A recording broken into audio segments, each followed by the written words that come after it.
Good afternoon and good evening, everybody, and welcome to round 2 of the World Elite Championship here in GPL Super Formula Season 7. And we are here at the very notorious and very tricky Circuit de Barcelona, Catalunya. This track is a track well known for its super high tire degradation, tricky overtaking opportunities, and also a track that really tests both driver and machine to the limit. A popular pick for pre-season testing in a lot of forms of motorsports, Formula 2, Formula 1, European Le Mans Series, even GPL in the past has tested at this exact circuit. But now we are here for the first round of this, or technically the first round of the second round, as that, if that doesn't make any sense at all. But we're going to go ahead and kick things off with the WEC World Elite Championship Round 2 getting started here tonight. My name is Patrick Coleman, aka Rekus, and alongside me is the one, the only, you know him, you love him, B23. How are you today, mate? Doing quite well, and indeed, as you say, Barcelona, the most notorious for its tire wear. And a lot of people don't enjoy this track because it's so demanding on the actual driver management aspect of the car. You can't just drive the wheels off the car, you have to take care of the car as you drive it fast, and that is a whole nother aspect of skill that we're going to have to see on display today from these drivers. Exactly that, so we'll just kind of see how everything goes here as qualifying is soon to get underway. 15 minutes of quality and then 53 laps of racing action here. Now, strategy is going to be a crucial one here because we both know that tire degradation on this track is ridiculous. Like, I think it's probably got more tire degradation than most of the rest of the counter combined. And with the hard tire being so much slower than every other tires, some drivers are even joking about it potentially being a 3 or 4 stop race here today. What are your thoughts on strategy here coming into this weekend? Yeah, strategy was a huge talking point amongst everyone, and one of the main aspects of it, of course, is how do we make these tires last any longer than what they seem to last when you just go out and do your runs and they last a certain amount. Is there anything that these drivers can do to extend the tire life? I think some drivers may have found a solution to extend the life of those a little bit, some may have not, and the strategies that we see today are going to reflect the ability to extend the tire, because that opens up more opportunities for different strategies if you can manage them well. So I think we will see a big variety of strategies. We may see up to a 2-3 stop race. We may even see some people try a 1 stop if they have mastered their tire wear strategies. Yeah, that's going to be a bit of a difficult one here. I mean, a 1 stop would be amazing if we could get the 1 stop on this track. I personally think it's going to be a 2 stop for a vast majority of the field, maybe 3 for some more optimistic strategies. But we'll see how it goes. It's also pretty windy out there too. The wind has been catching a few drivers off guard here in the practice session. So yeah, the 1 stop definitely a stretch too. If we do see it, we're not going to see many people go for it. Probably 1 or 2 at the most.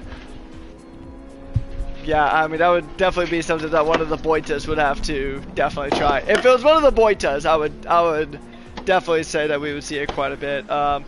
As we're about to jump into the qualifier, it's about to get going, and the wind has been very unpredictable here today, as we have seen, so we'll see how the rest of it plays out. And it's taking a while for the qualifier to get started, and oh, Tall Man, one of the reserves for Project Zero Porsche, has been disconnected. So he will start from the back of the grid, unless worst possible time. Unless we get a quality restart, which I don't think is going to be the case. But that is going to be a rough one here. While these drivers are going ahead and get their opening laps out of the way, we're going to go ahead and just talk about how the scorings are right now, how the constructor standings look here. So, taking a look at the driver standings, Whiteout does lead the Drivers' Championship after that incredible last lap pass that we saw at the end of Dragon Trail 2 weeks ago. So he'll be looking to build on top of that for Spectre Acura Racing. And then we're going to just take a look and see how the constructor standings look. At the moment, it is going to be a tight battle between Acura and XO Aston Martin. Only 6 points separating the two teams, as it's going to be a true fight for today. And it'll be interesting. Taking a look at our overall constructor standings.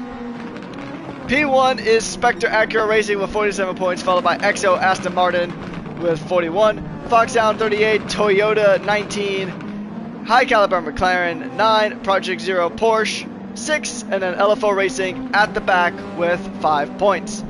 So it should be interesting to see how the rest of the race goes. We do have our 15 minutes of qualifying here, and I think the biggest thing in this qualifying is probably watching out for those blue flags, and also just the amount of weather that is going to be thrown at us. It can't rain at this Barcelona circuit in Gran Turismo, which, I mean, I know both of us have made our comments on how we feel about the weather in GT7, but the wind has been a massive talking point here as well. The wind has just been diabolical on this track. Tailwind catching a lot of drivers off guard.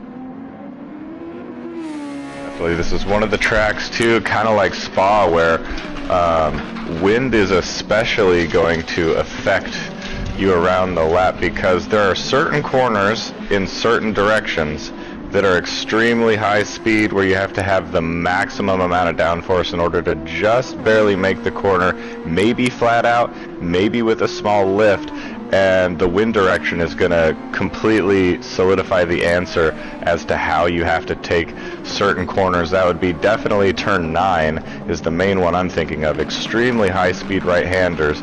And the final corner, I believe turn 16 and turn 3 right at the beginning as well. Those are all very, very high speed right-handers, kind of drawn out corners as well. And those are also the corners that have the biggest effect on the tire wear.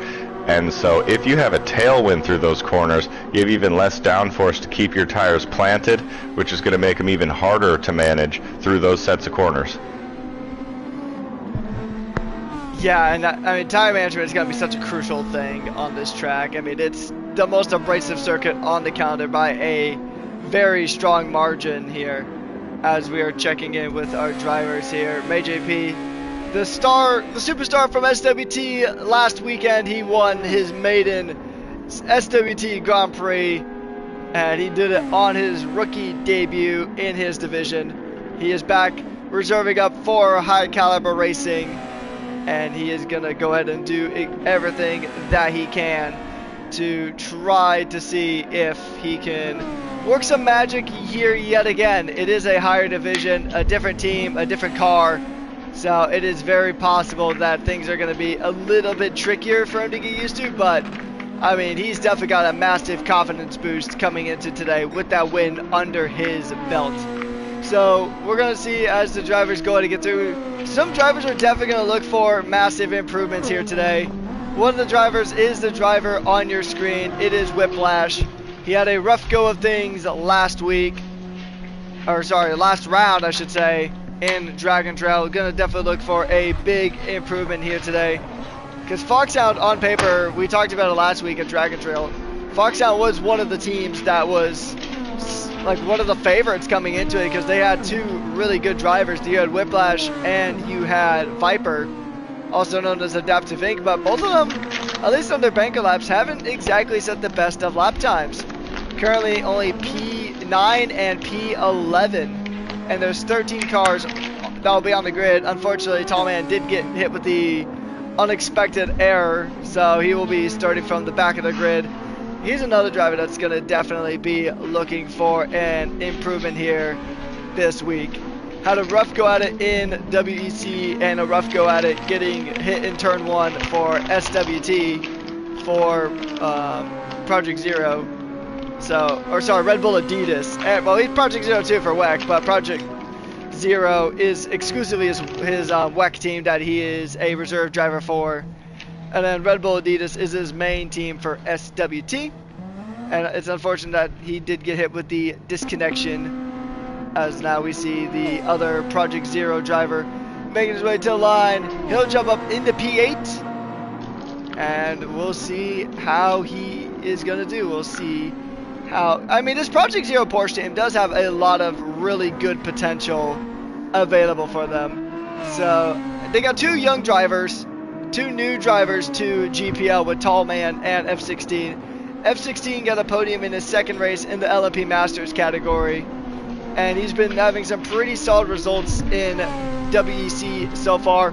Was touted to run for LFO at the beginning of the season, but then got picked up by Project Zero to race for Project Zero Porsche in WEC. And then we've talked about this team before. This team is probably the highest ceiling for improvement as F16 off into the gravel, into the grass. Touching grass is a good thing, just don't do it with a set of slick tires, or else you're going to be in for a bit of a merry-go-round in your SF23 chassis.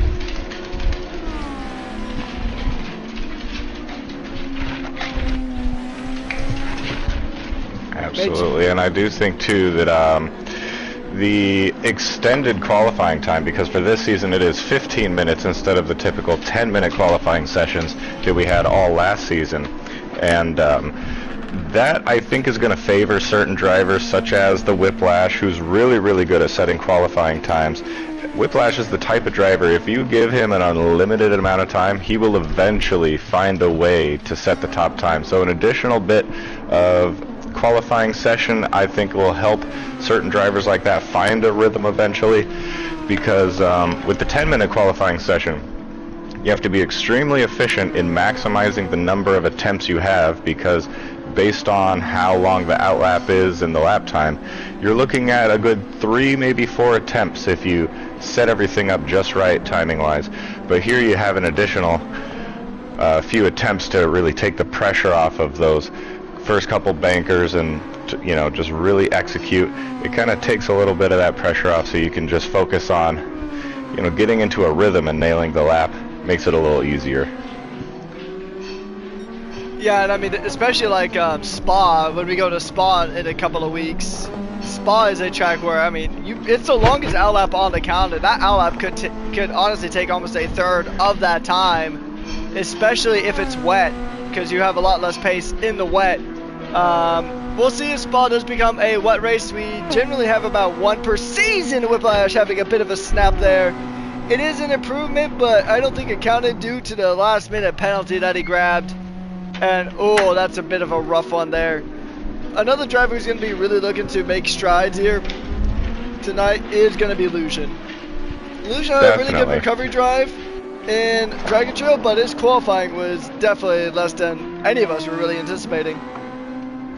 Yeah, definitely underperformed in the qualifying, but he showed that he's not lacking any of the skills when it actually came race time, but it definitely put him on the back foot, where he couldn't really be challenging for the win, but still mixing it up with Nuco for most of the race, and it was impressive that he was able to get past him regardless. But we'll definitely want to see Illusion, and I know Illusion wants to see himself fighting more towards the sharp end of the grid, especially during quali, would help his efforts quite a lot in doing so.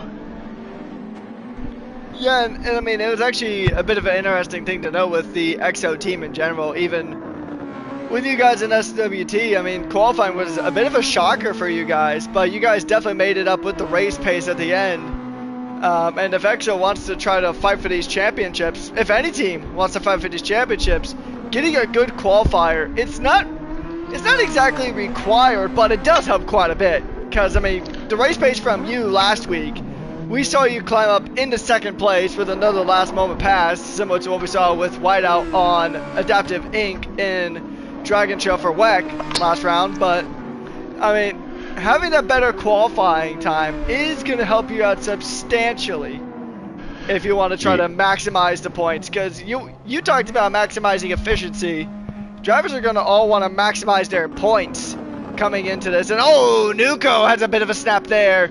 He was saying just before we got started that he had to change his entire setup So, I mean, that's going to obviously throw a wrench into the reigning champion's hands, as he is going to come back out in that TGR Toyota, running that bright golden #1. But are you expecting any changes from last week, or is Whiteout going to be the driver to beat?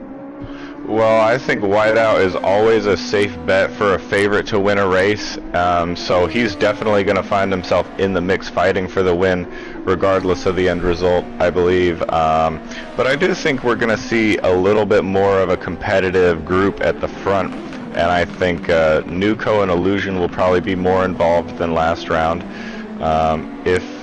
If history is anything to go on, they should be up there. And I do believe is Comer in here as well, because I have not really looked through the order. Yeah, he's actually currently on provisional pole. Okay, there we are.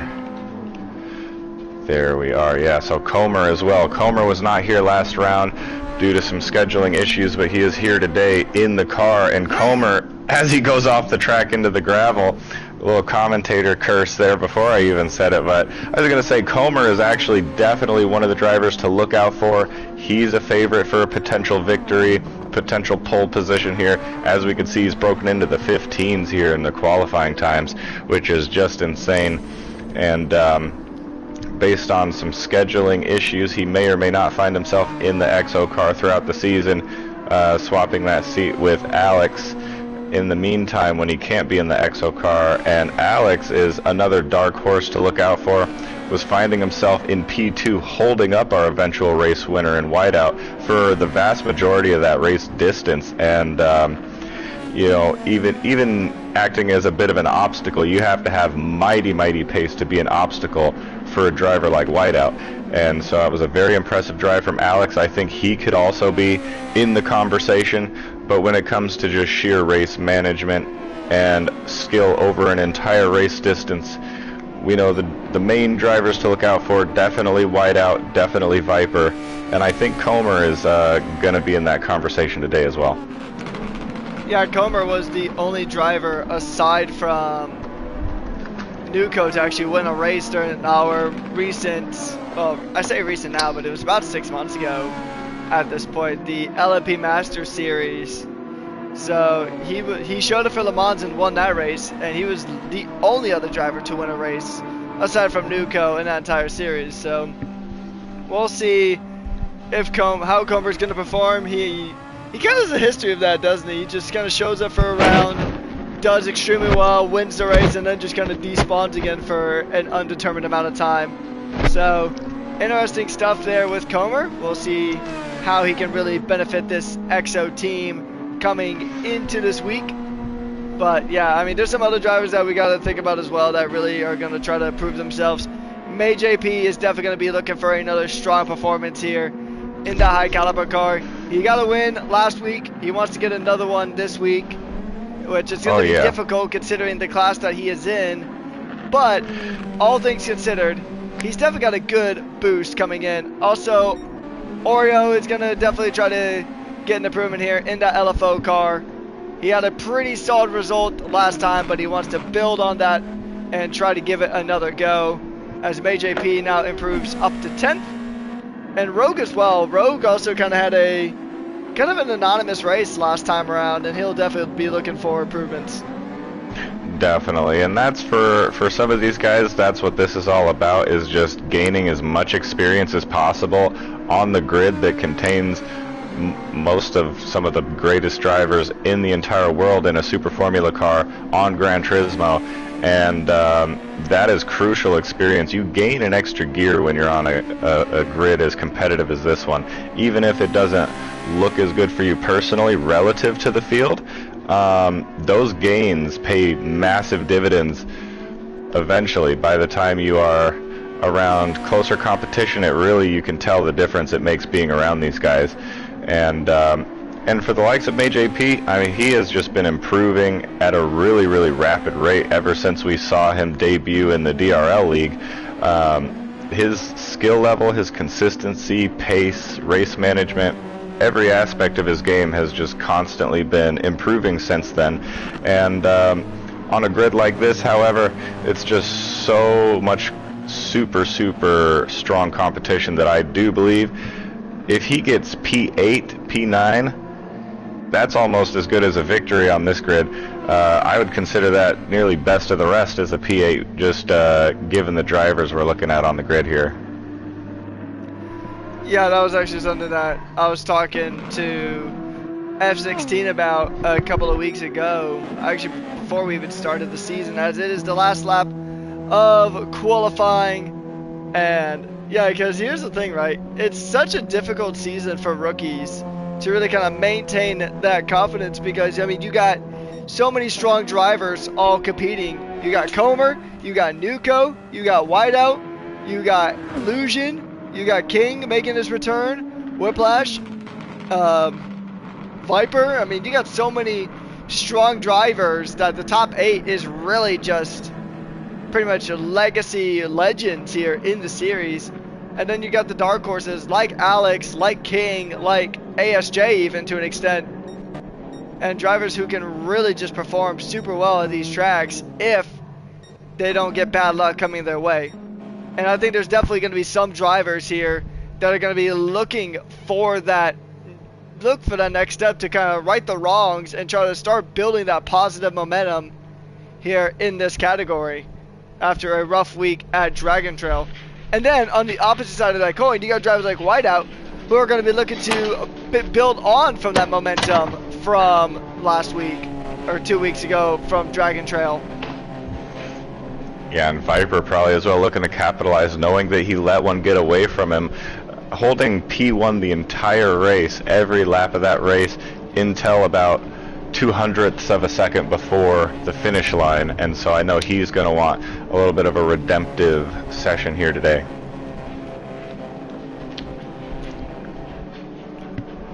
As we await the timer running out, it is going to be Comer on pole position, and he will beat Nuko out by just a singular tenth of a second. And then that's a really good quali by Nuko as well. But another driver who has just had a rough qualifying is Lusion, qualifying down in P8. So qualifying has just not been his strong suit this season, but we do have to remember it is still early days here this season. So indeed, and we would, there's a few drivers, yeah, Viper as well, I would expect to see him a little bit further up the order. Whiteout is, I would say, you know, P3 is maybe a disappointing result for the lofty standards of Whiteout, but when you look at the margins of difference between those pole times, he was nearly on pole position, so not really a disappointing lap for Whiteout, but starting P3 on the second row is going to be a little more difficult to get past Nuko, who we know is really good at defense and can he can withstand an insane amount of pressure under being attacked, and so I don't think he's going to budge unless Whiteout gets a really good start off the line. And then of course Comer, we'll see how he can maintain his pole position into turn 1, because it's one of those difficult sets of corners. It really baits a large mistake on the first lap. I'm very curious, because as good as we know Comer is, the one thing that he is lacking is consistent experience through a league, through a season in recent memory. So we'll see how he does. A lot of drivers are expressing their how they knew there's more on the table, and that's how these drivers are. They knew there's more on the table, but I think the biggest thing here was the fact that that wind was just catching everybody off guard. That wind was just not playing nice with anybody. So we'll see how the wind is going to fare here. I think just surviving the wind on top of time management, I mean, this is going to be a very hard race for these guys. Like, I'm not even going to sugarcoat it. This race is going to be tough. This in itself is a borderline endurance event here coming into this race. It's going to be a tough one for the drivers. It is doable though. These guys can certainly pull it off, but it is not going to be easy by any stretch of the imagination. No, Tire wear is going to be an difficult. issue. Because we definitely, I mean, we saw Comer, our pole position leader here. He had a major off into the wall. We had Nuko rather in P2 who was snapping all over the place just before setting his phenomenal lap time. So these guys are really on the edge, really risking every little bit of performance they had out there, and maybe they'll leave a little bit more margin for themselves in race pace, but knowing these guys, I doubt it. They're going to be on the limit every lap because the pace of their rivals is just too much to leave margin. You have to be on the edge in order to perform in this tier. Looks like a couple drivers just getting some practice starts in.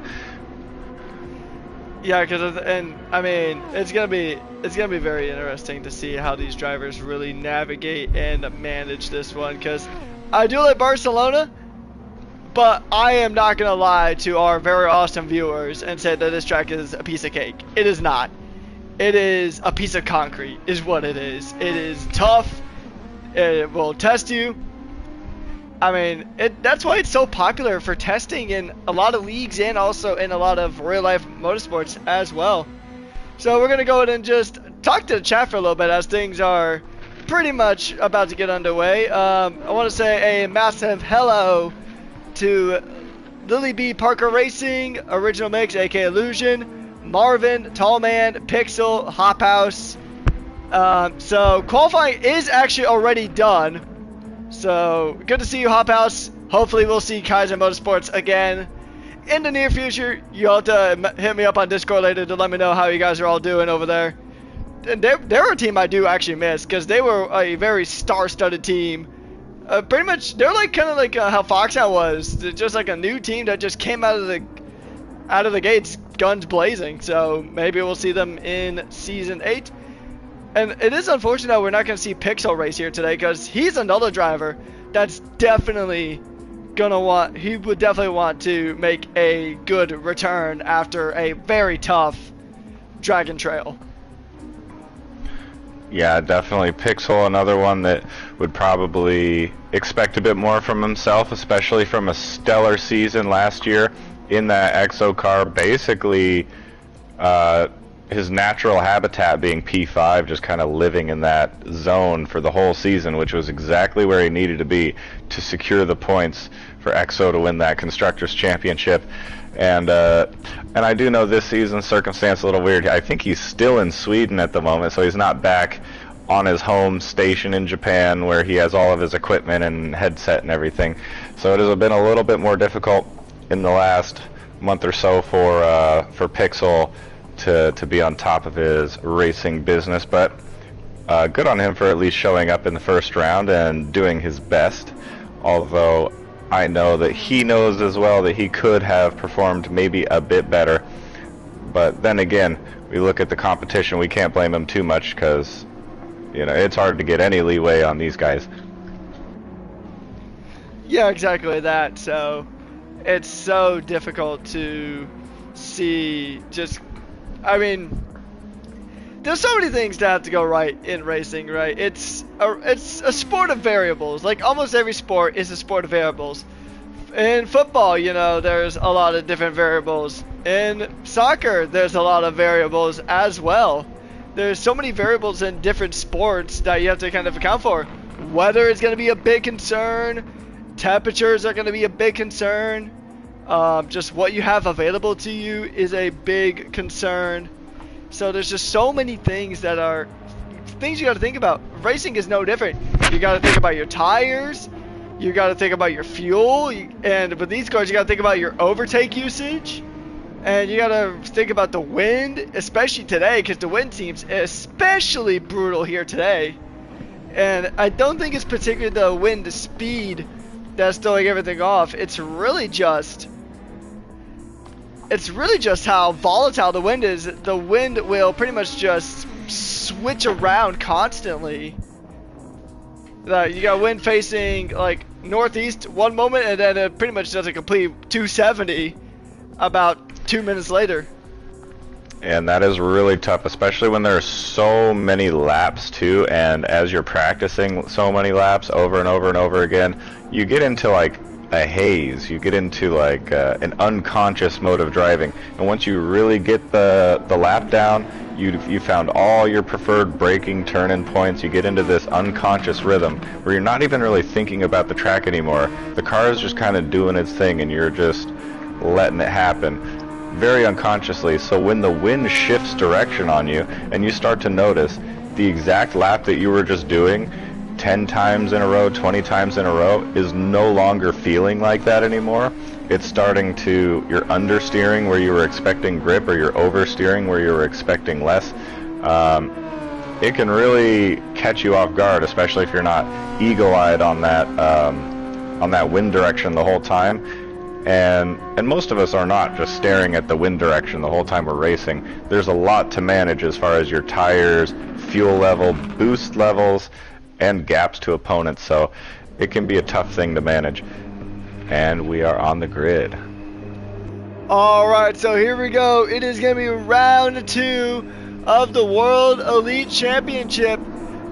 The drivers are revving up their engines, and they're going to be doing everything humanly possible. And we go 3, 2, 1, and it is lights out, and away we go here at the Circuit of Barcelona, Catalunya. And already we're seeing a lot of drivers trying to jockey for a position here in the opening stages. Comer leading the field down into turn 1. Very nicely done there from the Portuguese driver. And it's going to be, oh, Alex. Alex, I think, was getting a bit feisty there. And where did Alex even end up? Oh, he ended up way in the back. Let's get a replay. We'll just get a replay from his perspective. So here he is coming into the corner, and then just gets bopped by a whiteout and then way into the gravel. Although he does look a bit twitchy connectivity-wise, so that could be another connection-based hit there. And yeah, he's got massive damage. And with it being heavy damage here in GPL, then you're kind of in a rough spot. That's super unfortunate for Alex, because as we know, he is always has the potential to mix it up somewhere and pull off a spectacular result at times as well. And so just taking a look at the starting tires, no surprise here that every single driver is on the medium tire. Nobody's going to touch these soft tires off the jump, and nobody especially is going to touch the hards because they're just too slow. But the soft tires, I have heard many of people say during this week of training that the softs are completely useless. Now, that doesn't mean that we won't see them at some point depending on the intervals, but I doubt that we'll even see a soft tire used today. Yeah, you might see a soft runner maybe in a last-ditch attempt to try to grab fastest lap for that extra point, but other than that, it's probably going to be mostly mediums for the day. You might see one brave soul attempt the hards just for a little something different, but yeah, the thing is with the hards is that, like, the hards are the most durable tire out there, but compared to the mediums, they're so slow that you're better off just running multiple sets of mediums. You'll get more return on investment with the mediums compared to the hard tires. But taking a look at some drivers who have moved up through the field, Illusion currently up into P5, F16 up into P7. And here's the thing about Oreo as well. We saw this in Dragon Trail. Not the greatest when it comes to qualifying for the LFO driver, but he can make up positions on the start just from keeping his nose clean, and that was really what helped him get those crucial 5 points for LFO early on, is that he was able to stay out of trouble and just kind of keep his nose clean, and that is such a crucial element to racing. You got to keep your nose clean, keep your car clean, especially when, like, here in the World Elite Championship, where there's damage that could absolutely just ruin your race because of this heavy damage, and that will persist until you come into the pits and repair it. Unlike SWT, where it can just kind of get repaired on its own after about like 30 seconds or so. Keeping yourself clean and out of trouble is that much more important here. Oh yeah, it's extremely important, especially just your ability to handle even a little bit of contact. If you can just take a little bit of wheel banging and not have your car completely fly off, it is a skill in and of itself too, to just try to stay on track when there's chaos around you. A beneficiary of that today, just as it was in round 1, is Illusion, making his way through a bit of a contact that happened ahead of him. Now he finds himself in P5, up from P8, I believe, at the start. So a really good start from Illusion, and he is a bit off of the pack as far as this leading group goes, but he is holding up a train behind that is You know, so we got kind of two groups created here. Now, knowing Illusion's pace, I think that he has a better chance of kind of escaping from this pack here and kind of trying to close up to the leading pack, but there is a big gap already that formed between these two groups. Yeah, I mean, nothing against Illusion. Illusion is one of the quickest drivers in GPL. GPL 500 winner in 2025. Former champion in the series. He's definitely got pace, but so does the other 4 drivers directly ahead of him. I mean, Viper, aka Adaptive Inc., almost got a win last round and just got stolen by the guy who was just ahead of him. And then Nuko is reigning champion, reigning 2-time champion as a matter of fact, because he also won the LAP Masters Series quite convincingly. And then you got Comer, who's really just been on top of things all day long. And the only person to even defeat Nuko in the LMP Masters Series. So Comer is going to put himself in a pretty good spot here. But it's going to make Illusion's job of trying to get back to the top group that much harder. As King is actually going to make a dive up the inside. And the Acura driver is going to get that move done and dusted just before the tail end of Sector 3. And that is a very good Whiplash pass as well. We got Whiplash down in P8. I thought he was in like P5 with Viper, I thought. So now this top 4 group here, all on their own as far as teammates go. They don't have any help from a wingman. So if this gap closes here in this top 4, it's every driver for themselves. We're not going to be able to see any games being played with 2 drivers helping out with blocking, boxing out, slipstream, assistance, all that kind of stuff that you can do when you have a teammate with you. All these top 4 are in the top 4 teams, and they're on their own. Oh, a big snap from Comer in P1 as well, but he managed to hold on to it. A little bit of boost afterwards to recover the pace loss from the snap, and he is just maintaining just under a second of a gap. So this is not a comfortable P1 so far for Comer, but he's doing a great job. And yeah, I mean, considering how much tire wear is going to be such a crucial issue when it comes to this race in general, I think it's going to be really crucial and critical for Comer not to really do anything super risky, and we're probably not even going to see these guys really do anything overly risky, just considering that it is a long race and it is a tire destroyer of a track. So the more that these guys can really keep the tires in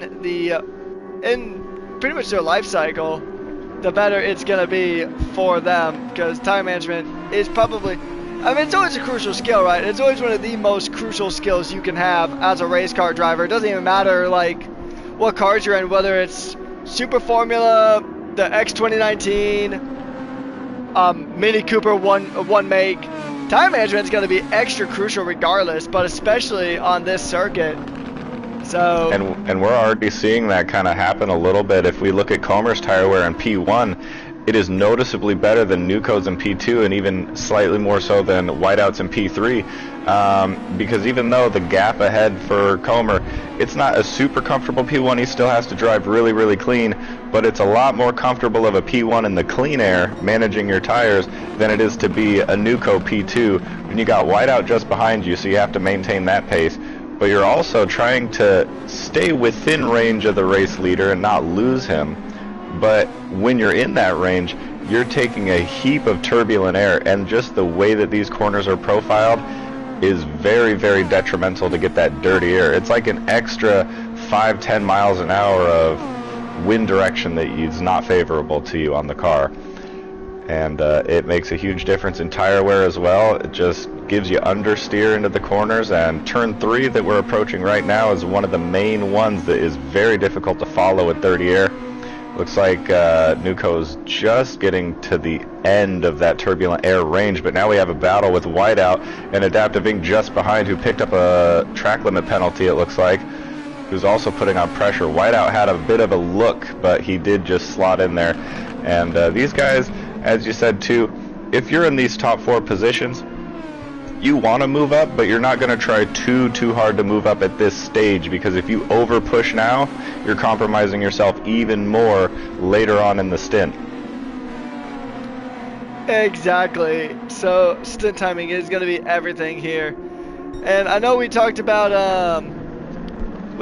keeping it clean when it comes to your tire wear and trying not to get damaged. But we just saw from Adaptive Ink a few moments ago, you actually touched upon it a little bit, that penalties, track limit violations are also going to really put a hurting on your race in this Grand Prix. So you really got to try to keep your car within the white lines. And it's especially difficult with the air, which the air has slowed down a little bit, but it's still at about 8.9 feet per second going in the southeast direction. So you're getting a brutal tailwind coming through that second part of turn 3.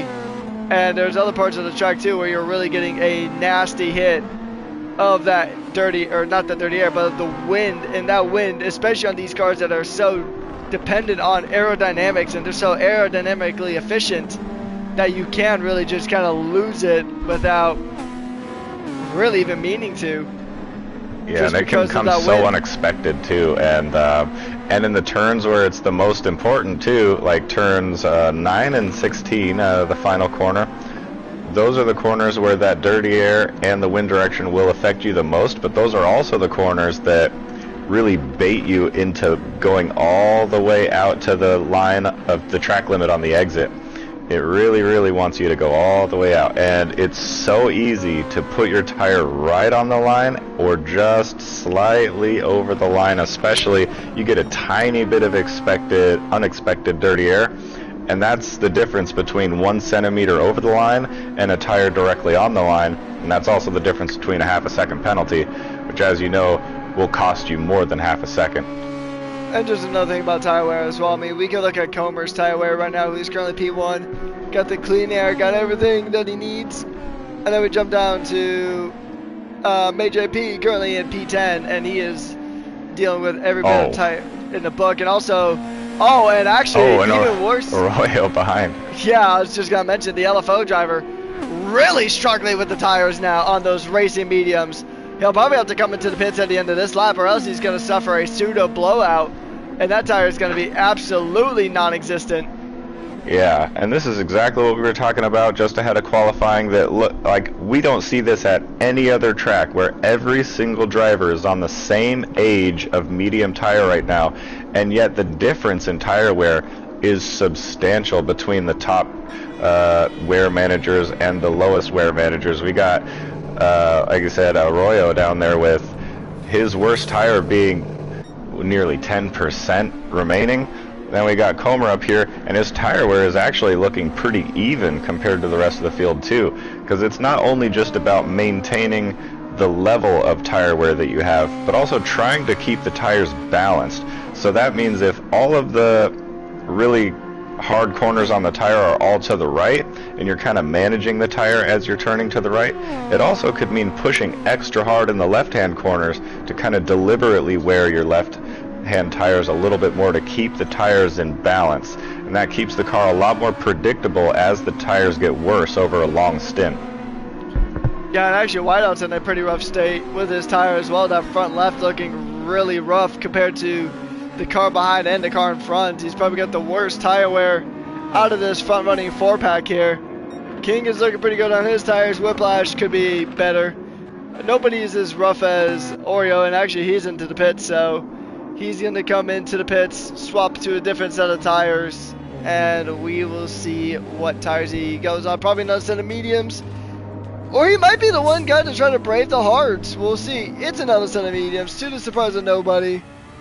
He'll jump on another set of medium tires, and he is just going to do what he can to really make this race, at least try to salvage some good parts of this race, considering that his tire wear was not looking super great at the get-go of this one. Tall man, still looking pretty good. He is up to P11 after being unable to set a time in qualifying, as they are running a slightly updated livery for this race, and actually for the rest of the season.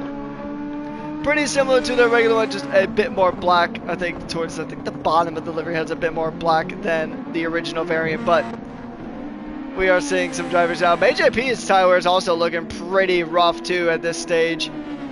Alex coming into the pits, and he's got damage he's gonna have to get fixed too.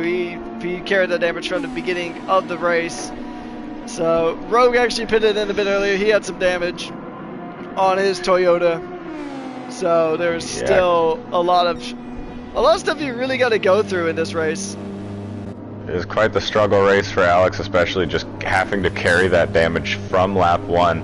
And he also had the worst type of damage you could have on this track too. That left front suspension damage, as well as the front wing, just completely gets rid of all of the grip that you have going into these high-speed right-handers. And that can only exacerbate the level of tire wear that you're trying so desperately to manage on that particular tire as well. As he's flirting with the track limit edge there coming out of the pits too. So with the cold tire is no joke either. Those medium tires, especially when you come right out the pits, they are very cold and they take an extra couple laps to warm up than these guys are used to with the soft tire. Probably maybe 3-4 laps to get up to optimal temperature range. Which could really be detrimental to your race too. I mean, this track, I mean, to get a good race here, you got to be basically perfect on your laps and on your lines. You got to be perfect on your tires, perfect to not get track limit pens, perfect to not get damage. You got to be absolutely perfect on this track. This is a perfectionist track, especially when tire wear is involved. If you mess up your tire wear, then I mean, you got Oreo who, I mean, he had to pit super early because his tire wear was just non-existent. Or his tire life, excuse me, is non-existent. So MayJP now coming into the pits pretty early on. He also had to get a tire change. So he'll come out still in P11. He'll lose one spot to, I think, Alex, but overall that's about it, really. Tall Man's going to have to come in soon. ASJ is definitely going to come in really soon in that Project Zero Porsche. He'll really have to come in. Yeah, now if we look at the P2 to 4, now we're really starting to see the benefits of Comer's excellent tire wear thus far. You know, that front left is now starting to come out of balance. You can't maintain that balance forever, but he did a great job to this point. Whiteout in the pits now. Nuco with a half-second penalty as well. Really bad tire wear at this point. And now we can see Comer breaking off from that leading group. Now his gap is 2.5 seconds, to the point where I think these guys might even start pitting a little earlier than they wanted to, just to stop the bleeding from Comer, because Comer's tires are now going to start outpacing the cars behind him by quite a lot, unless they jump on a brand new set and try to get an undercut going. That's why we now see Comer using his overtake, because he understands the situation he's in now, that these guys are attempting an undercut window on him. And so long as he can maintain a decent pace with these tires as they begin to wear, that we're now starting to see, that will be the true test of if he can maintain this lead coming out of the pits when he decides to go in. Yeah, and I mean, building himself a big gap now. The undercut is such a dangerous weapon too, and I mean, it's such an effective weapon. It seems simple, you know, like, hey, just pit in before the guy ahead of you, you know. But, and it sounds so simple, and it doesn't sound like it would be that effective, really, because ultimately you guys will lose about the same amount of time in the pits anyway. But it's not even the action of the pit stop; it's how you make the most of your in and out lap. So for Whiteout here, currently P7, he needs to have a really solid out lap here.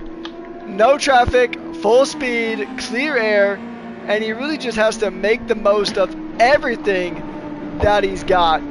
He's got to make the most of the clear air and hope that when other drivers make their pit stop that they'll come out in dirty air, and ultimately they'll get slowed down there too.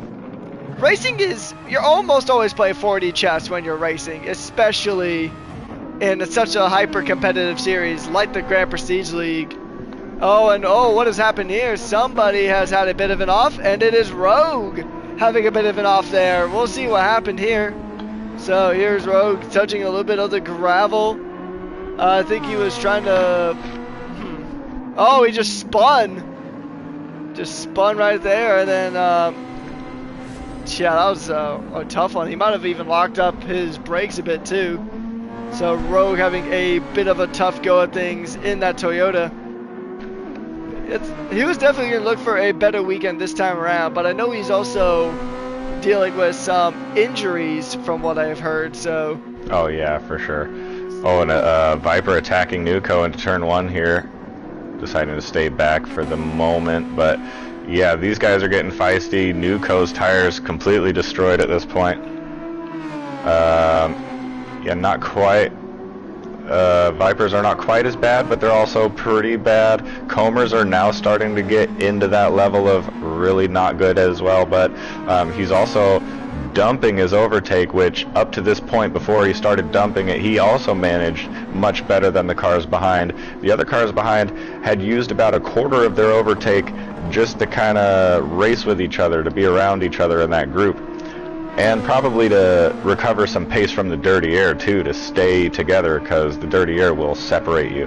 And so they already had used about a quarter up to maybe a half, where Comer didn't use any, up to the point where he started seeing his opponent's pit, and then he dumped it. So very good timing on his overtake management as well. And like you said, oh, now he's in the pits. It looked very close. He might have crossed a pit lane line there. Hopefully he didn't for his sake. But as you say, it's definitely 4D chess with these guys, because if you didn't understand the strategies, it could be really confusing to see why maybe one driver is going slower than you know he's capable of at a certain part of the race, and then going way faster in a different part of the race using all of his overtake when he's out there by himself, and we don't quite understand what he's doing. He's not even racing anybody out there. But now we understand, because these guys are very aware of the gaps and the net gaps after they do pit stops and all those windows, that they're racing against the gaps on the screen, even if they're not right next to each other. Yeah, and I mean, racing is almost about as much management as it is pace. As you see now, Comer comes out just ahead of Whiteout. Whiteout now, whose tires are warmed up at this stage, might have a bit of a go here. And the undercut did work, because he definitely closed in that gap to Comer, who did not get a penalty that I saw. And so, I mean, that penalty would have definitely hurt him quite extensively here in this one, just because you got such a tough battle with the top 4 with Viper, Nuco, Comer, and Whiteout. And the question is now, when do the other front runners pit? Because, I mean, Adaptive's tires look alright, and Nuco's tires look absolutely cooked. Oh, and there goes. Oh, wow. And yeah, Nuco really putting on a clinic for risk management here as well, because, boy, he's kind of living on a prayer on that front left. If he keeps that going for one more lap beyond this must be his in lap, because if he continues like this, I mean, he's bleeding pace as well as just risking it off. Because these tires, as they wear, I mean, it doesn't feel good, but at least it's kind of predictable in the way it feels not good, up until the point where it gets completely red, where it becomes unusable completely, like it won't do nothing for you no more. And he's right around that level where his tire could just give up on him. Yeah, no, it honestly looks like it feels like you had a bit of a blowout when you do hit that critical mass on that tire. It just feels like that. It feels like someone just put 100 pounds of ballast right on your tire, and you're just dragging through some of these corners, especially that front left. It's such a crucial tire on this track. It's the one that goes through the most pain. I mean, you could just see it right then and there. You don't have to take my word for it. You can just see the data. And yeah, Nuco's in this lap. And he's in. And King, he's got a half-second penalty for track limit violations. Ooh. So we might see him coming in here. Yeah, probably. He's going to come on in. Yep. His tires are cooked too, so that'll put And now we got 1 and 2 Illusion. And Comer catching up quickly to his teammate. Luckily, the car ahead of him, the only traffic that he's seen thus far in the race is his own teammate, which is good. He's probably going to let him pass here. And he does indeed assist his teammate with a bit of a tow. Very good teamwork from the 2 EXO cars. And does not hold up his teammate one bit. Illusion knows that he is a pit stop down essentially from his teammate right now, so no reason to hold him up. But he does have Whiteout, who is a direct competitor to his teammate behind.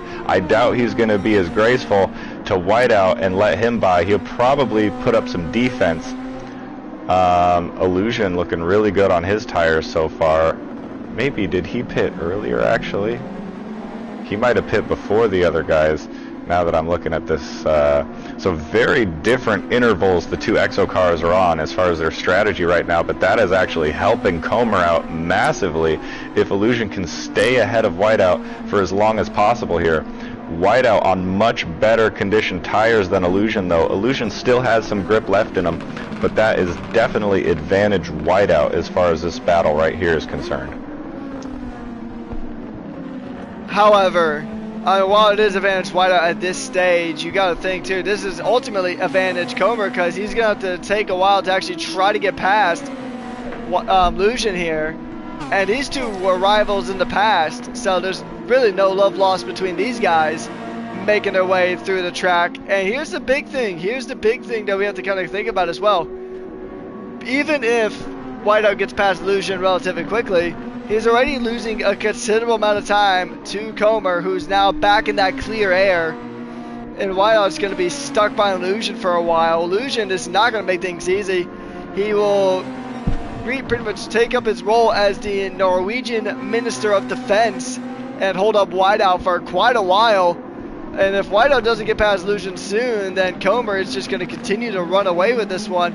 Already almost building out a 3-second gap, and this is really good teamwork from the Illusion, from the EXO drivers. And I mean, here's the thing about EXO right now: they're the team that's in the best position to pull this kind of stunt, because you got Whiplash that is 7 seconds behind Nuko, so he's not going to be able to fight him there. King is, I mean, all the drivers behind King are really no direct challenge to the guys up front. I mean, you got the high caliber car of Alex, you got the Porsches. Well, actually, you got both high calibers, the Porsches and the LFO car. So those aren't not in direct competition, but oh, speaking of LFO, I mean, I love the LFO drivers. The LFO team is my team. However, taking a look at the tires, Oreo is not having a great time here at Barcelona tire wear wise. So Whiteout with the look around the outside of turn 1, but Illusion just had the better line. Now I did say that Illusion, or Whiteout rather, had the tire advantage, but then I looked and saw that Illusion has a massive overtake advantage. He didn't use any overtake up to this point, but now he's using a bit. So that would actually be Whiteout with the advantage in the corners, Illusion with the advantage in the straights. So Whiteout is going to have to get it done into one of these corners, and that is not an easy ask. These are battleable corners, but you have to really, really nail the overtake and have kind of a significant pace advantage in order to set up the corner properly. It's not just an easy pass if you two are on relatively equal pace, but how much longer will these tires hold up for Illusion? That's the main question, because he has plenty of overtake. This has actually got Viper back into the battle too, so now if Viper is putting Whiteout under pressure, that helps out Illusion and Comer even more so in this little strategic battle we got going on here.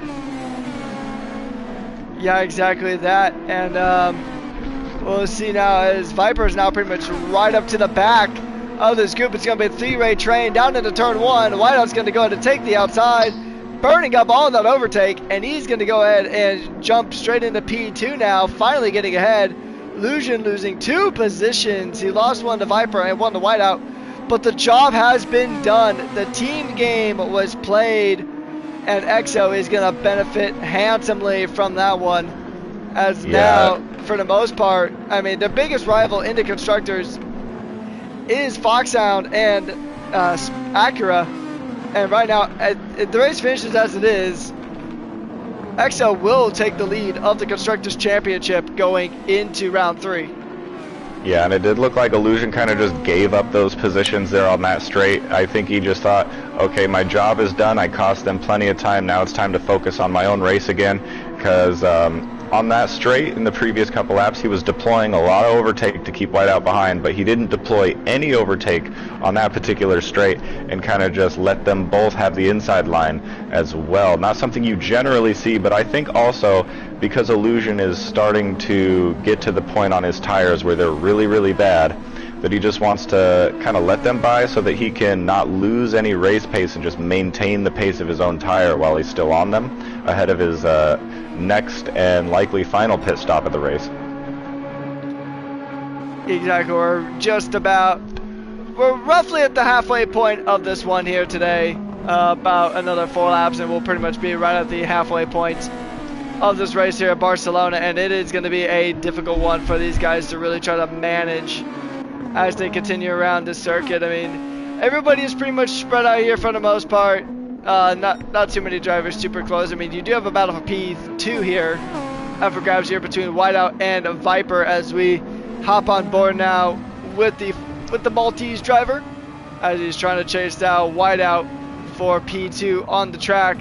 And both drivers are about 4 seconds, about 3.5 to 4 seconds behind Comer at this stage of the race. And now you even see Whiteout actually touching a little bit of grass there, which is going to allow Adaptive Ink to really try to catch up here.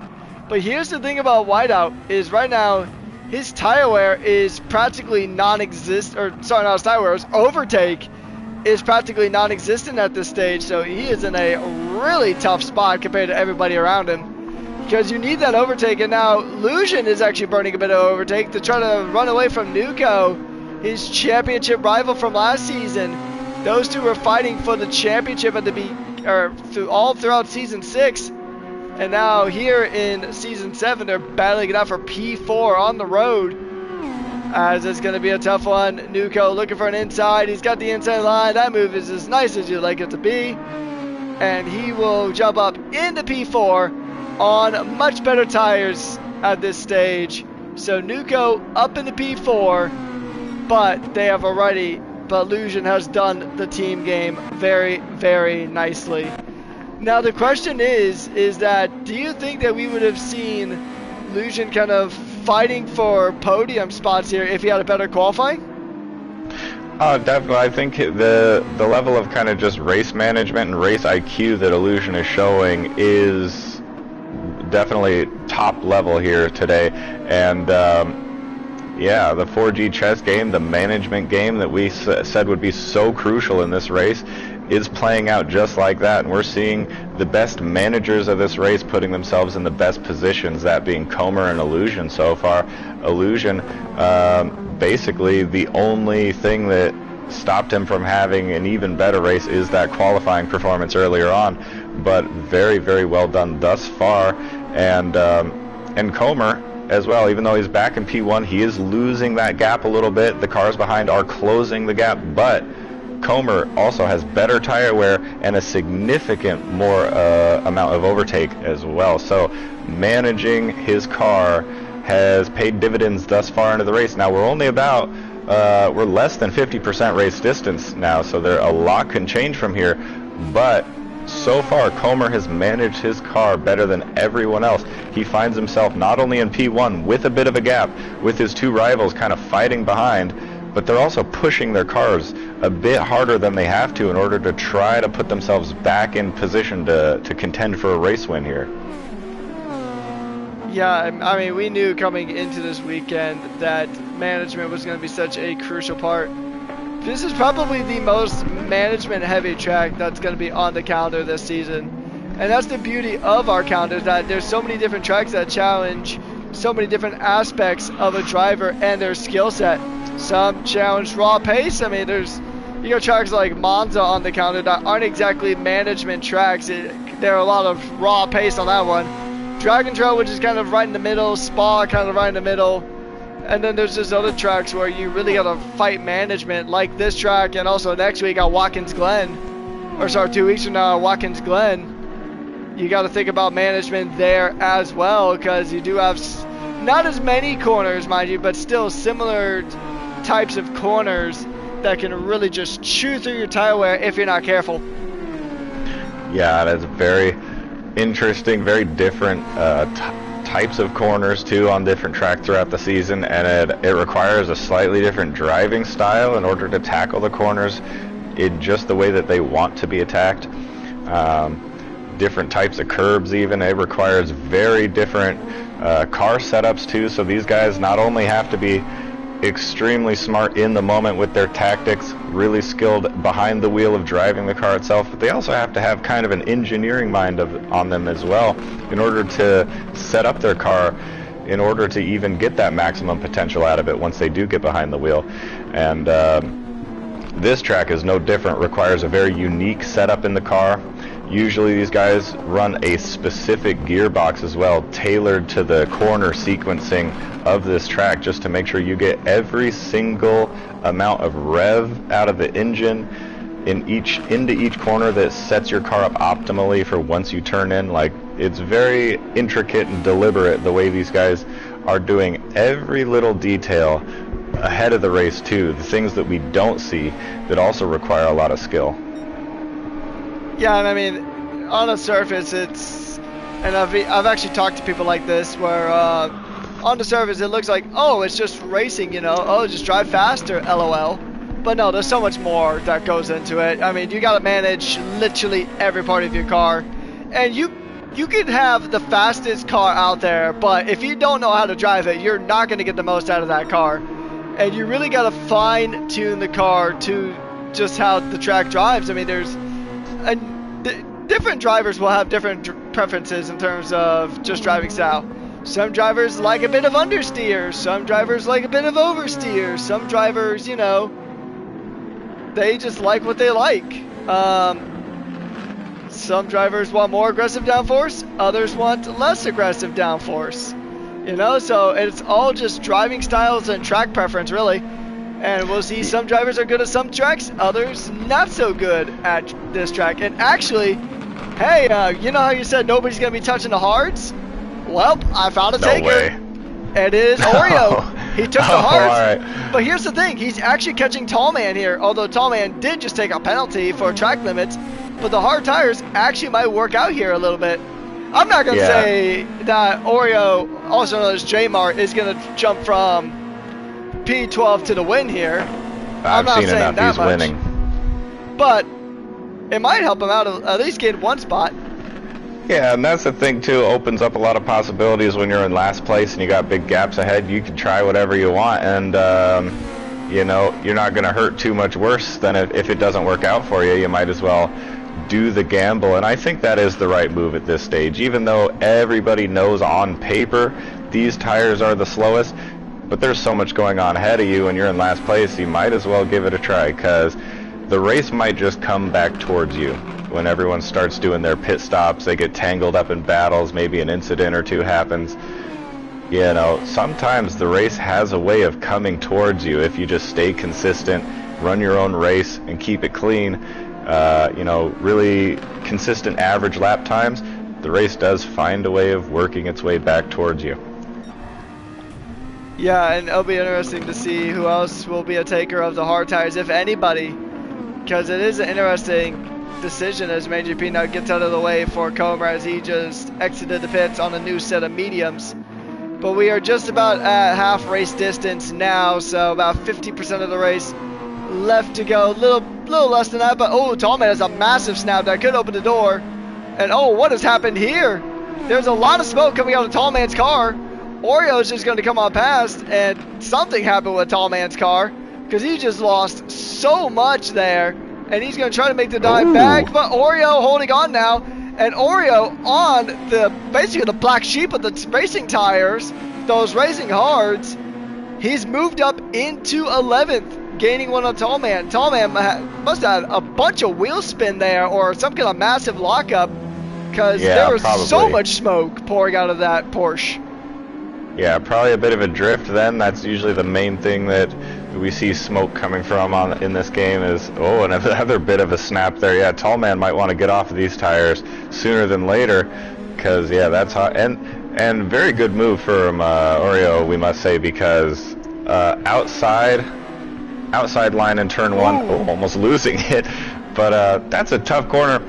It's an interesting kind of chess match, a mental game of chicken you're playing when you approach turn one, because usually the inside line is better, and here is not really an exception to that. The inside line is preferable to get your car immediately ahead, but the outside line actually can carry so much more speed going into turn one that it really becomes a test more so of your bravery and ability to hold on to the car, because you can send it and you can make it stick from any line as long as you're the later one on the brakes and you can hold on to the car throughout the corner. And because it's a kind of a chicane that twists and turns as you go through it, it's a sequence of 3 corners. The inside becomes the outside, which becomes the inside again. So it's one of those ones where, you know, you could make it work from any line if you're good enough. Yeah, exactly that. And I mean, it's always, I mean, pretty much it's always going to come down to a bit of a game of chicken every time you try to make a move like that. And Nuko might have had a bit of an off there. We'll grab a replay and see if that is the case. Maybe not. We'll see now as Nuko is making, oh, he just had a bit of a wide run there. Yeah, no, I don't think he actually had any moment there. I mean, he got the pen, but that's pretty much about it.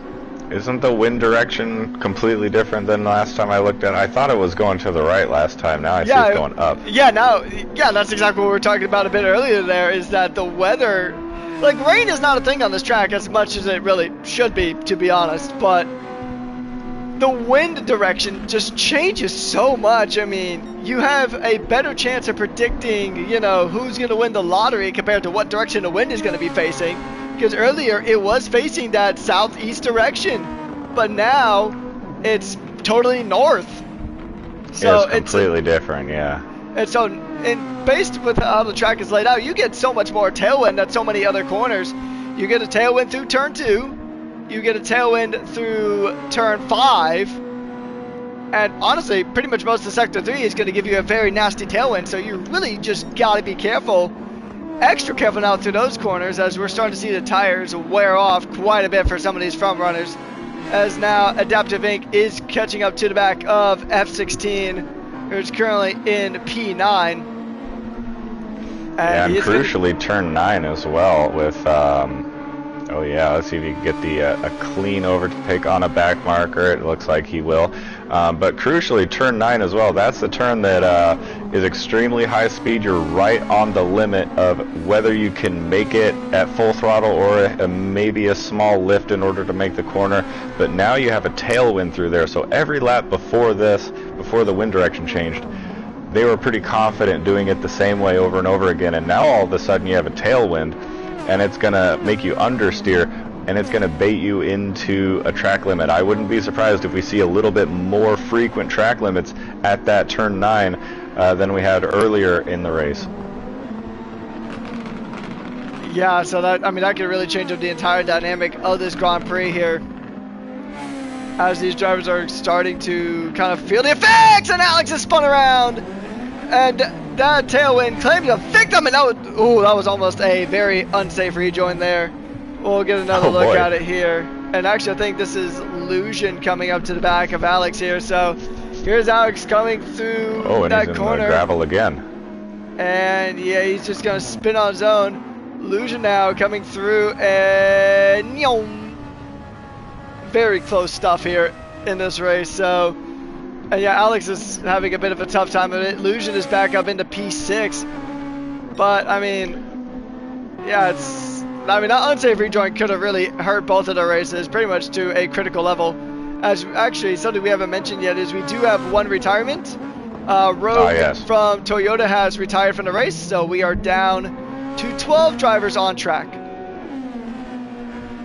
Yeah, and it did look like a case of turn 3 catching out Alex there, and turn 3 is another one very weird with the wind direction, because it's such a long drawn out corner that eventually horseshoes itself. It's kind of Monza Curva Grande-esque in that you got a headwind now in the beginning part, but by the time you're at the exit of that corner you have a tailwind again, so it's really hard to predict. Like, you have all this grip on entry, and then by the time you're exiting you're expecting that amount of grip, and it's just not there anymore. It's kind of pushing you towards the grass. And Alex coming back into the pits. No damage on the car this time, but those tires are definitely gone. He will need a replacement. And same goes for our race leaders here. P1 through basically all the way down to Illusion, who has brand new tires. Everyone ahead of Illusion might be looking at a pit window here in the next couple of laps, 2, 3, maybe 4 or 5 laps at the very most if they're looking to extend this stint. But I think given the position Comer's in, he's probably just going to react to what's happening behind him and cover off any undercut attempts. But from this point, he doesn't have to do too much. And if I was Comer, I wouldn't want to pit too early before the drivers behind me and risk coming out of the pits in traffic, and then that be the thing that holds you up just enough to let drivers like Whiteout and Viper come back into this race. I would not want to risk that. So even though you'd be sacrificing one lap worth of undercut, I think it's worth it just to know exactly what the drivers behind you are doing and not to get into their traffic. Yeah, because, I mean, traffic giveth and traffic taketh away. And that's usually a mantra used for endurance racing, but here in this race, it could really make or break your race here. I mean, traffic ultimately is what helps Comer gain that massive gap, which has since been whittled down quite substantially here. And yeah, I mean, here's the tricky thing, right? We were talking about chicken going into turn 1 when it was Oreo and Tallman a bit earlier on. But you also got to think, it's also kind of chicken when it comes to pit stops. Who's going to pit first? Last of the drivers into the pits. Because either way, if any of these top 4 pit, they're going to be right in traffic at this point. So it's just who can make these tires hold on the most and who's willing to go the furthest on their tire. Because they're definitely going to make another stop. This is definitely not a one-stop race by any stretch of the imagination. This could very well even be a 3-stop race for some drivers. Yeah, this is absolutely a mental game. They're playing chicken right now for sure, because once we see one of these top drivers go in, we're going to see a chain reaction in the next couple of laps where everyone else joins the party as well. Maybe unless one of the drivers towards the back of that pack sees an opportunity either to extend or to undercut way early. But I think it's these top kind of 3 drivers here that we're really looking out for to see what they end up doing. If they jump into the pits or if they extend, this is a really touchy scenario. As we got Comer jumping into the pits from P1, he was losing way too much pace is what he decided. Oh, Viper's in 2. Excellent, yeah, so they are reacting to each other. See, now that does kind of benefit Viper at this stage, I believe, because there's no kind of offset there. Nuco deciding to go on ahead. We'll see if they pit out into any traffic. That will be crucial for both of their race. Yeah, and actually, Viper and Whiplash are in as well, so this is going to be a lot of drivers coming into the pit at this point. But look who didn't pit. Whiteout pitted earlier, and he's benefiting it from it slightly. He's still by his teammate, but kind of the same situation that we saw earlier with Comer and Lusion. King is probably just going to do what he can to let Whiteout by and then hold everybody else up. Although, granted, I don't know how long he'll be able to do that considering King's tire levels at this point, but it is... I mean, yeah, he's already burnt up so much tire. Yeah, he's just going to let his teammate on through. No sense in trying to fight that one. I mean, they're not Nico Rosberg and Lewis Hamilton. They're 2 teammates trying to keep Spectre Acura Racing in the top of the constructors table. And right now they might be able to at least try to make it a bit harder for EXO, but Lusion, he needs to really start trying to push higher up. He needs to outperform King if EXO were to jump to the top of the standings here.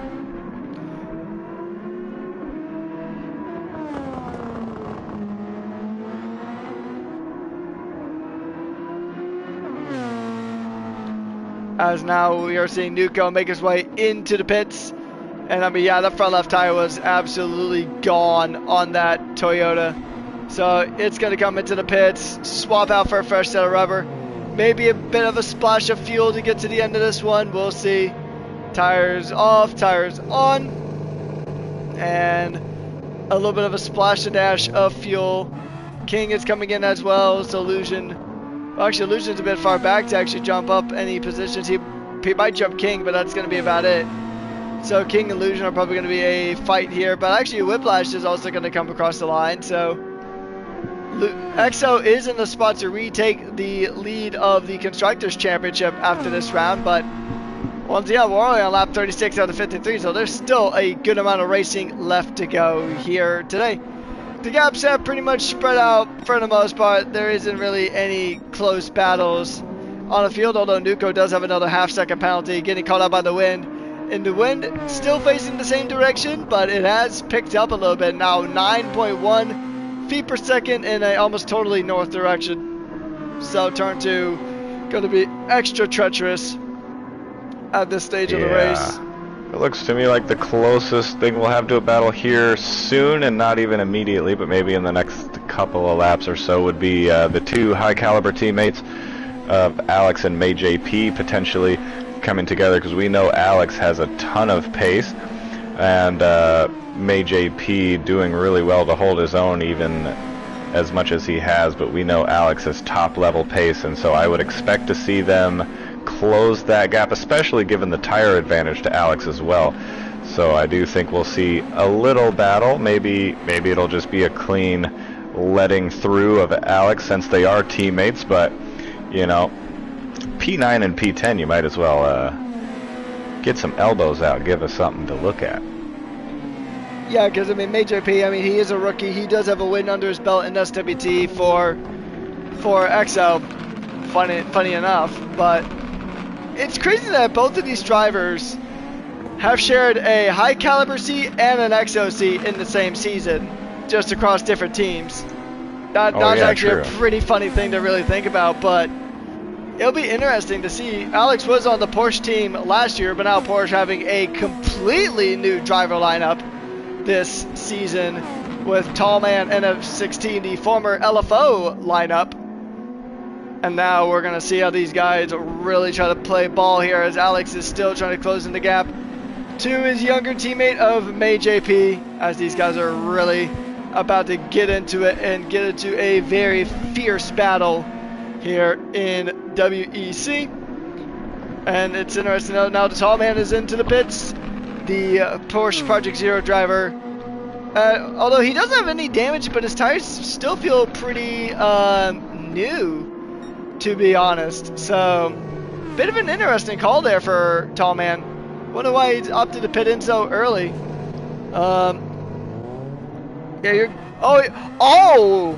Tallman. All right, Tallman has joined the Hard Tire fan club now. And Oreo is also on a set of mediums at this point, so he is going to go ahead and try to make some progress here.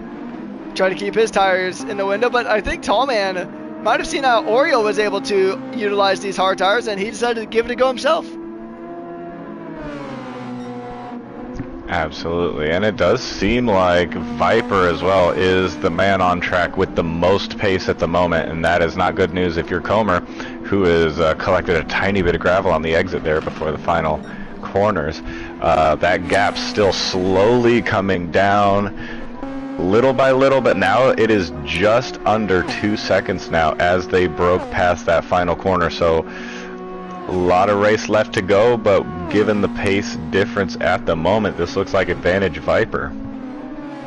And I mean, Viper is pretty much, he's finding Comer in the same position that he found himself in last round, where he was being hunted down lap by lap by lap after leading for so long at Dragon Trail. Now the hunted is becoming the hunter in this case, as the Viper is ready to strike, ready to bring out a RKO out of nowhere if the opportunity presents itself against Comer. So we'll see how it goes. I mean, last race in the WEC was decided by a very, very, very, very close last moment pass there from Whiteout. So we'll see if we see a similar thing again up here at the front between Comer and Viper. These guys are going to go ahead and give it everything they've got here to really try to maximize the race, try to maximize the points. Foxhound is another team, and they're going to be looking for their first ever Constructors title this season, so they're going to really give it a go. This team debuted only last season, and they're already making waves here. And actually, not too far behind them is Whiteout, so if somebody makes a mistake, the American driver, the championship leader, will be right there to capitalize. Yeah, definitely. And I do think that Viper definitely shooting his shot there on that last lap, putting up the new fastest lap of the race with an 18.4, which is incredible. That's about a second faster, at least 8/10 faster or so than what we've been seeing from our race leader here's average race pace. And it did take a bit of overtake to get it done. These two had about a quarter, about the exact same amount, and Viper actually using quite a bit of his overtake to get that fastest lap. And that fastest lap is worth 1 point, so maybe he was just trying to secure himself that extra point while he sets himself up for a potential race win just to get that part out of the way. Another box checked potentially here unless someone can take it at the end. But he might have cost himself management-wise, because even though Comer has been losing the gap slowly, maybe he's just managing his car. Just out of these guys, you got some... Oh, who is that? That is MayJP! MayJP in the pits. Oof. Oh, and then it reset him out, so that's the absolute worst thing that could have possibly happened.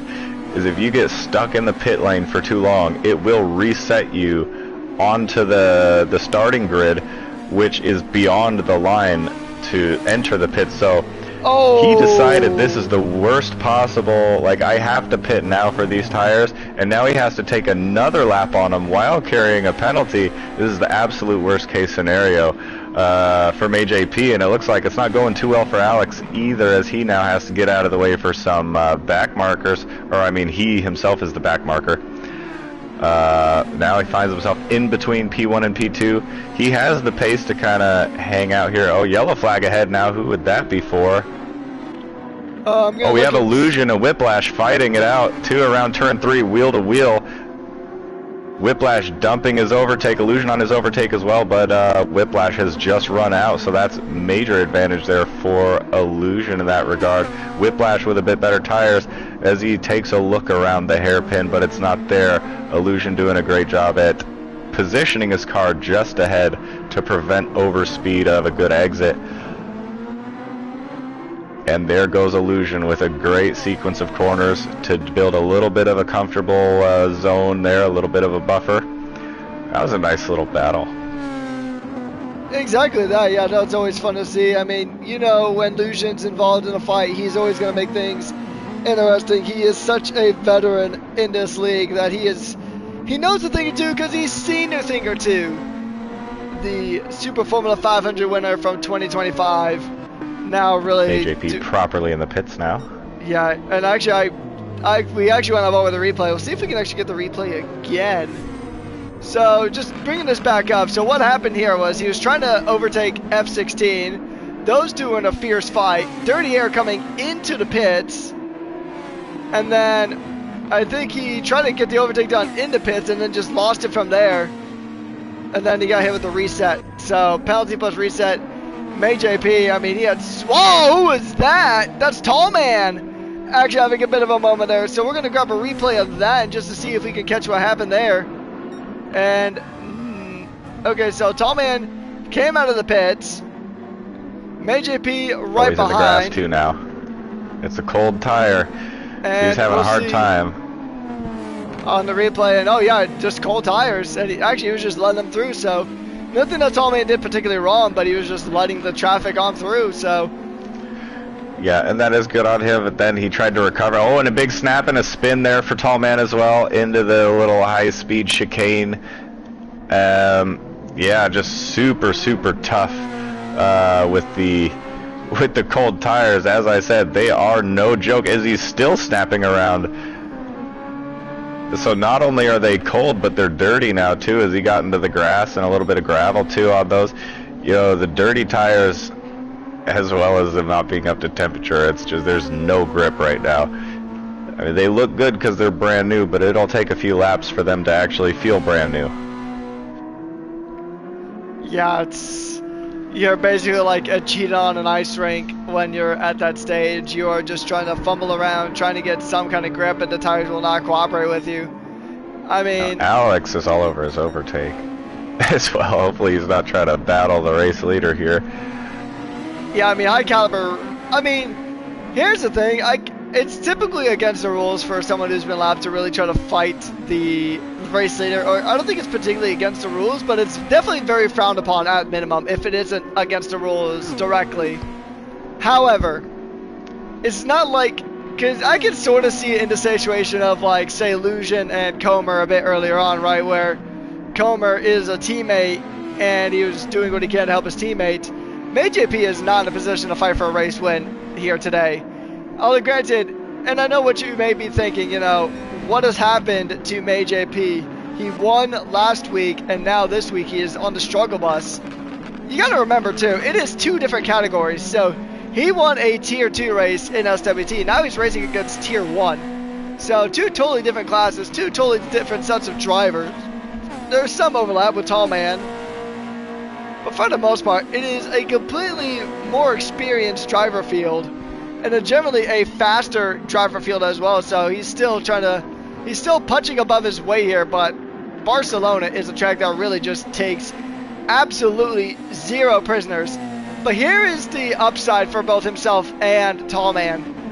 They're both likely going to be competing in the SWT race next week at this exact track, so he can take a lot of the lessons that he learned and bring them to next week. And I mean, hey, I think because he did that as well at Dragon Trail, and he ended up winning that race, so maybe this is like, you know, kind of what happens. He struggles a bit in the WEC race and then goes on to win in SWT.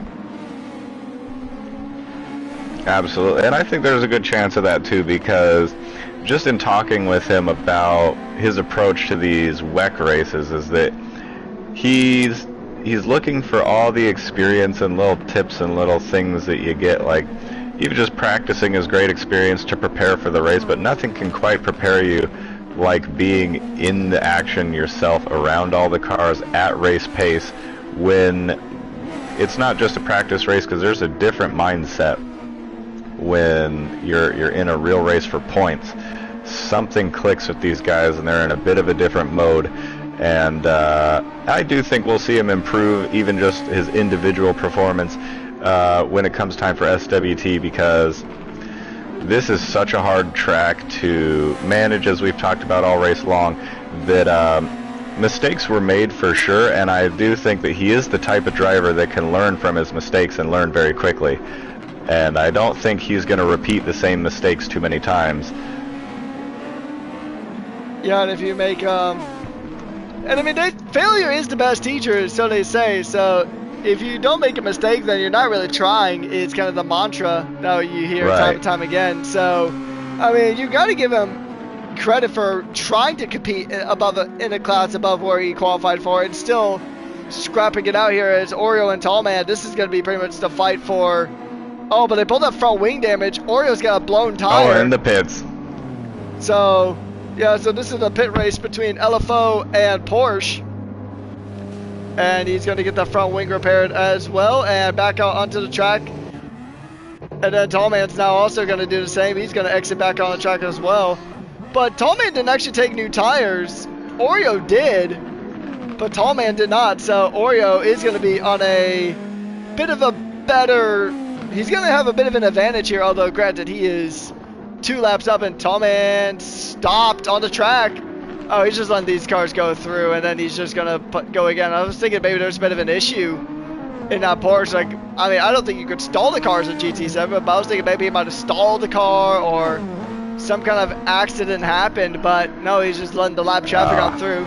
And I don't think with the paddle shifters, there is actually, I think if you're using a shifter, like an actual 8 shifter with the clutch, you can miss shift and you can like be out of gear and kind of stall the engine. But when you're using the paddle shifters, as I believe everyone would, you'd be kind of insane if you're using a regular shifter in these cars. But I think the clutch is kind of automatic when you're using the paddle shifters, so not really a chance to actually seize the car, but very good sportsmanship on him to just understand he is in last place. He let the race leaders on by, don't affect their race. It's a very good thing. And so it's good to know that we have a respectful grid of racers who understand how to race properly out here. Yeah, I mean, sometimes like that's the thing about racing in the league versus racing in a open lobby, is that there's some drivers in open lobbies that just don't have that same level of sometimes it's just blatant disrespect, or other times it's just lack of awareness, and especially with some new drivers, you do understand that there is going to be a bit of a lack of awareness here. And I mean, there's a lot of drivers that are new to this league. I mean, the bottom 4 guys right now, it's their first season in GPL. MayJP, ASJ, Tallman, Oreo, all brand new to Super Formula Racing here at Grand Prestige League. Now, MayJP does have experience in other leagues for Super Formula, but the other 3, and actually especially with Oreo is brand new to Super Formula Racing in general. So the fact that he's been able to score points on his debut, and also looking to score points here again in the LFO car, as the only LFO driver in the in GPL, at least in the top category, that's saying something. He's really putting in the effort, and he's doing pretty well, all things considered, especially with just how stacked the grid is here for WEC. It is such a stacked grid that it just becomes tough really to, I mean, it may seem kind of demoralizing getting laps, but considering how stacked the field is, then it's, I mean, the fact that you're still giving it a good effort is impressive enough in my opinion. Oh yeah, just to keep your spirit about you when you're racing against these guys is an accomplishment, because yeah, this is all-star weekend every weekend at this grid. It's insane, the level of, anytime there's a Super Formula based lap time challenge a Gran Turismo puts out, if any of these guys decide to participate, they will be in the top 10 in the world for lap times every time. Which is actually really, really impressive. And I might have to, I think there is actually one that recently came out, or was it for the Red Bull? It might have been for the Red Bull. Might give it a try and see how I do.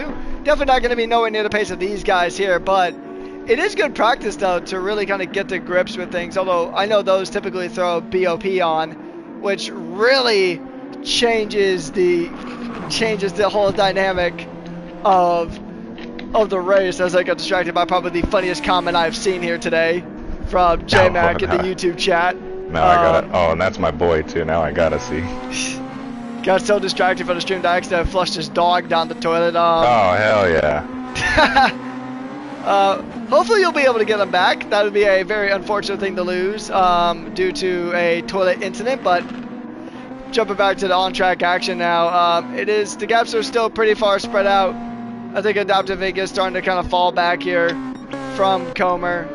And he's just about out of overtake. Comer's got the overtake advantage, so Exo might be able to get a win here. Down, but I do think, yeah, Comer is managing his car, just making sure that he has the car underneath him if and when Viper does catch him at the end of this race. Let's take a, where'd my controller go? Goodness. Okay, yeah, so the tires are looking about exactly equal, but Comer has a good maybe 15-20% additional overtake, and that does make a big difference. So he has cleared the blue flagged car of Alex, and now there is nothing in between him and the race win. So we'll see. He has 3 laps to get this done. It is under 2 seconds, but when you have the pace that Comer has, that 1.7, oh, it's coming down still quite a lot though. But that 1.6 second gap is a lot bigger than it seems when you have the pace that these guys have, because the difference per lap is so much smaller than normal. Although that last lap, Viper outpaced Comer by 0.3, which is significant when you have the kind of pace these guys have. Yeah, it is, and it's always impressive to see just what feats these drivers can accomplish in the span of a race. But yeah, we're just taking a look through the field now, and actually we might have another fight here towards the back as we come down to about the final 3 laps of this Grand Prix here at the Circuit de Barcelona, Catalunya. ASJ now, he's got MayJP behind, but ASJ is on much fresher tires at this stage of the race, so we'll see how it goes. It is about to be 3 laps to go. Comer has extended the gap out quite nicely compared to Viper, and Viper is staring down the barrel. A bit of a mistake, I think, from because the gap increased about by about a second. I was even going to say, at 0.3 per lap of a difference, if Viper can keep that pace difference up, it still wouldn't quite be enough unless Comer succumbed to the pressure and something happened in between, because But now with the gap increased by about a second there, something happened to Viper, made a mistake. But even if he does close that gap and now he's within range to actually challenge, then he's going to start being affected by the dirty air. And with the tires in the condition they are, that might be just a little bit too much for Viper. And at this point, it does seem like it may be. So long as Comer himself doesn't make a major mistake, I think that he has sealed this race up with his excellent, superb race management, tire management, and overtake management. Yeah, and management was definitely the name of the game here today. So it was really about who can manage the tires the best, who can manage to overtake the best, and everything in between. But here we go. We got a battle here for P5. It is Lusion versus Whiplash here. And these guys are going to absolutely try to fight it out here. Two very hungry drivers. Whiplash looking for a much better weekend than the last time he competed. And Lusion also trying to look for a bit of an improvement here as these guys continue to scrap it out here with 3 to go on the race here, as Whiplash is going to do what he can to try to close in that gap. Yeah, and a similar situation as well, with the tires being both pretty much equally bad between these two cars, but Illusion with a bit of an overtake advantage. Whiplash with no overtake at all, and Illusion with about an eighth of a tank of his overtake remaining, and that is enough to make a big difference there, as he's on just a little bit of that overtake in these corner exits, which is the most effective place to use that overtake. Gives you just a little bit of boost out of the exits. It propels you the most whilst using the smallest amount, and now that Whiplash has a slipstream, Illusion is dumping that overtake to keep the distance between them as they approach turn 1, and he has done so successfully to hold on for another lap. He's going to have to do it one more time though. Whiplash is right there. Yeah, one mistake and it's going to be curtains here for Lusion in terms of a P5, or the vice versa is also true. You know, one mistake is all it takes for Whiplash to get fastest lap attempt for King. We got King coming out of the pits, seeing that he has over a pit stop worth a gap behind, so he doesn't lose any positions by taking an additional pit stop. Yeah, and he has plenty of overtake. Yeah, so he can get this done, honestly. He can make this fastest lap work, and it is the final lap of the race here for Adaptive Inc. and Comer. The final lap of this 53-lap Grand Prix is about to come to an end, as Comer now is going to continue on through this very historic circuit, and the blue flags are waving. I think that's going to be King just up the road, but King is actually King is probably not going to get more pace. Yeah, he does. He's going to be on he's going to pretty much keep his overtake and also on brand new soft tires, so going to be a bit of a difficult one here. I think there's enough space between them. I don't think it's going to be race deciding here. No. As now it's the last couple of corners here on the track. Adaptive Inc. put up a heck of a fight here today, but unfortunately it'll be back-to-back P2s for the Maltese driver. But now coming across the line, he's got one more corner left to go here, and it is a full-speed right-hander. Coming across the line now, Comer wins the Spanish Grand Prix, and Adaptive Inc. will get another P2. Whiteout will get a P3 here on the day. He put up an effort, but it just wasn't quite enough. Nuco will come home into P4. And who's going to win this battle here for P5 between Whiplash and Lusion? Whiplash out of overtake. Lusion still with a bit of overtake, so this will likely be a P5 for the Norwegian driver. And we'll see what he can do here. He is going to go ahead and get into the last couple of corners. And yeah, it looks like, I think Lusion's got this unless he makes a massive mistake here. Yeah, that all came down to that little extra amount of overtake that Illusion had. He was able to use it throughout the entirety of his final lap and just slightly increase that gap to a level of comfortability for him. His Whiplash goes a bit wide into the gravel as he crosses the line for they get P5 and P6 respectively with a great job. Now we got King, who will be dumping his overtake and seeing if he can secure that fastest lap on the final lap of the race here, which will make it so nobody else can retaliate either, stealing that fastest lap point away from Foxhound, and he does so. Now that point goes to Acura, so despite finishing in P7, doing a good job for the team, securing an extra point, but it really is a 2-point swing given that he took it away from a direct rival as well. Exactly that. Comer is your race winner, just about getting a Grand Slam. All he was missing was that fastest lap. As we're going to go through our results here, Comer takes his first win on his first race of the season. His debut with EXO here this season results in a win, followed by Adaptive Inc. getting back-to-back P2 finishes here.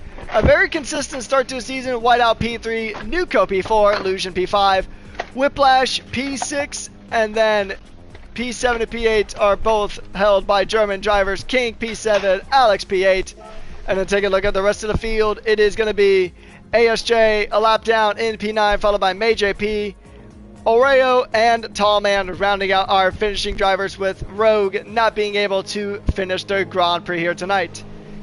Alright, so that is going to wrap things up here at the Grand Prestige League for round number 2 of the World Elite Championship. And now we look towards next week, where we'll be doing this all again in SWT. And Brando, as you are going to be competing in this race at the same time next week, how do you feel about this track going into your race? Oh, I feel really good about this track, and especially given that a lot of people don't feel good about this track, makes me feel even better about it. This is one of my favorite tracks. I feel particularly strong here. Just at the same time, a lot of people struggle, and this time next week, May JP will be my teammate, and as he is coming off a win, I was kind of checking on his kind of tire wear and progress a little bit. I do think that now that after today, he is now my teammate preparing all this week, I will work with him on improving that tire wear, as well as myself. I'm not quite sure where I'm at in that regard, but I'm sure that we will both show up to the race more prepared for managing a whole distance. As you saw today, that is the difference between winning and losing a race. Viper had the race pace of the class, and yet Comer had the management, and that was the victory there. So I'm looking very forward to this race for myself personally and for my team. And yeah, looking forward to it. You guys are not going to want to miss it, though, because I'm sure it's going to get dicey. There's a lot of people who could fight for wins, not only myself and AJP, Flaring Aces, and Dennis showing up really big last time around with an interesting strategy that worked out very well for him with a double set of softs. I don't think he'll be able to do it this round, but I'm definitely looking forward to seeing him towards the top once again. Teo Iceman also had the pace to fight towards the top, so it could be anyone's race for real. Indeed. So yeah, it's going to be a spicy one next week. And when SWT takes their time on this track and goes at it, it'll be a shorter race, but it'll still be equally as furious as it always is in SWT. And then next round we head to an American track, Watkins Glen, and that should be a very fun one indeed. But that's going to wrap things up here at the Grand Prestige League here today. On behalf of everybody here, thank you guys so much for tuning on in. Alongside B23, my name is Patrick Coleman, aka Rekus, and we have been your hosts and commentators for tonight's action, and see you guys next week in Barcelona. Have a good night, stay hydrated, and we'll see you then. Goodbye.